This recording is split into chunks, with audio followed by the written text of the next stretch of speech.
السلام علیکم ورحمۃ اللہ وبرکاتہ۔ اگلا سوال دیکھ لیتے ہیں کہ ایک بہن نے سوال بھیجا ہے کہ ان کی جو آم، بھائی کی بیوی ہے، تو وہ جو ہے ان کی جو بھابھی ہے، وہ ان کی والدہ سے بہت تلخ کلامی کرتی تھی اور کھری کھری باتیں سناتی تھی۔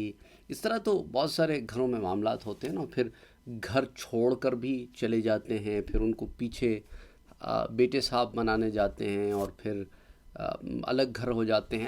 اس طرح کے بہت ساری پیچیدگیاں ہمارے ہاں ہوتی رہتی ہیں۔ اللہ معاف کرے، اللہ معاف کرے، اللہ معاف کرے۔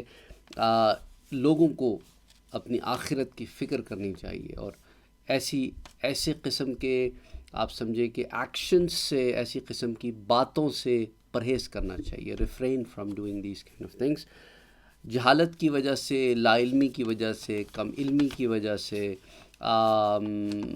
اور اس کے علاوہ تربیت، ٹریننگ، ماحول کی وجہ سے، بہت سارے فیکٹرز اس میں ہوتے ہیں جس کی وجہ سے یہ گھروں میں چپ خلشیں ہوتی ہیں، اور پھر الگ ہونا اور الگ گھر لینا اور لڑنا جھگڑنا، عزت نہیں دینا، اور مختلف یہ دونوں طرف سے تالیاں بجتی ہیں۔ بہرحال کہنے کا مقصد یہاں پر یہ نہیں ہے کہ کسی کو مورد الزام ٹھہرانا، ایک معاشرے کی پرابلم کی طرف نشاندہی کرنا ہے کہ ہمارے ہاں یہ صدیوں سے چلا آ رہا ہے معاملہ۔ اور پہلے تو یہ ہوتا تھا نا کہ وسائل نہیں ہوتے تھے تو لڑ جھگڑ کے بھی ایک ہی چھت کے نیچے رہتے تھے۔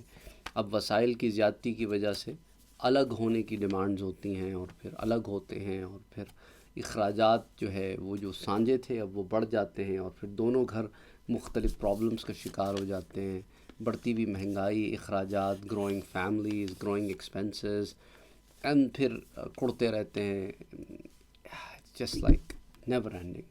اینی وے، کہنے کا مقصد یہاں پر اصل بات کی طرف آتے ہیں، سوال کی طرف آتے ہیں کہ ان کی والدہ اب اس دنیا میں نہیں رہی ہیں۔ والدہ کی زندگی میں والدہ اس بہو سے خوش نہیں تھی، اس کے ایٹیٹیوڈ کی وجہ سے۔ آف کورس کوئی بھی خوش نہیں ہوگا اس قسم کا ایٹیٹیوڈ اگر آپ اپنے بڑوں کے ساتھ کریں گے، لڑیں گے جھگڑیں گے، ان کی اولاد کو ان سے دور کر دیں گے، اینڈ بدتمیزیاں کریں گے۔ nobody likes that۔ تو انہوں نے اپنے انتقال سے پہلے تک ان کا یہی موقف تھا۔ She was basically saying that this particular woman means, ان کی جو بہو جو ہے وہ اس گھر میں قدم نہیں رکھے گی۔ اور ان کا انتقال ہو گیا۔ ان کے انتقال کے بعد پھر وہ بہو صاحبہ آئیں گھر، اور اب آتی رہتی ہیں۔ تو اب بچوں کا سوال یہ ہے کہ آیا والدہ کی وصیت پر عمل کرنا ہم پر لازم ہے کہ نہیں ہے، کہ اب ہم اس کا اس گھر میں داخلہ بند کر دیں، اب وہ اس گھر میں کبھی بھی نہیں آئے گی؟ کہ اس طرح کی وصیت پر ہم عمل کر سکتے ہیں کہ نہیں؟ دیکھیں، دا باٹم لائن از، میں نے یہ سوال مفتی علی نواز بھائی سے پوچھا تو انہوں نے کہا کہ نہیں، اس طرح کی وصیت پر عمل نہیں کیا جائے گا۔ کیونکہ دیکھیں نا، قرآن کریم میں اللہ سبحانہ و تعالیٰ رشتوں کو جوڑنے کو کہتا ہے، یہ تو رشتوں کو توڑنے کے مترادف بات ہوئی۔ تو اس طرح کے جو معاملات ہیں ان کی پیچیدگیاں ہیں اپنی جگہ پر، لیکن چونکہ وہ آپ کے خاندان کا ایک حصہ ہے، اس کو روکنے کا مطلب ہے کل کو بھائی بھی رک جائے گا، پھر بھائی کی اولاد بھی رک جائے گی، اور وہ دوریاں بڑھتی چلی جائیں گی، اور پھر it will be very very difficult to mend the families, to bring the families back together.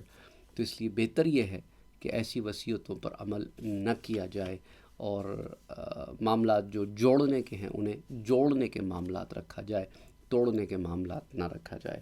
تو اسی لیے جو ہے علماء کرام نے اس طرح توڑنے والی باتوں کو پر عمل کرنے سے منع فرمایا ہے۔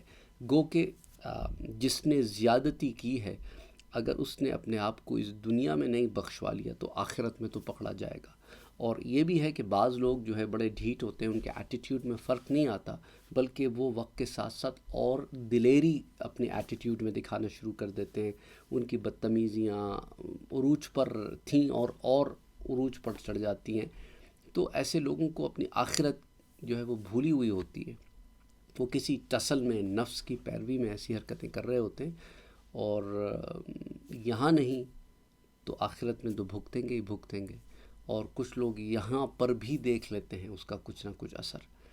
اللہ سبحانہ و تعالیٰ سب کے لیے آسانیاں کرے، آمین۔ تو بہرحال یہ کہنے کا مقصد ہے کہ ایسی وصیت پر عمل نہیں کیا جائے گا اس کے، کیونکہ لانگ ٹرم افیکٹس بڑے خراب ہوتے ہیں۔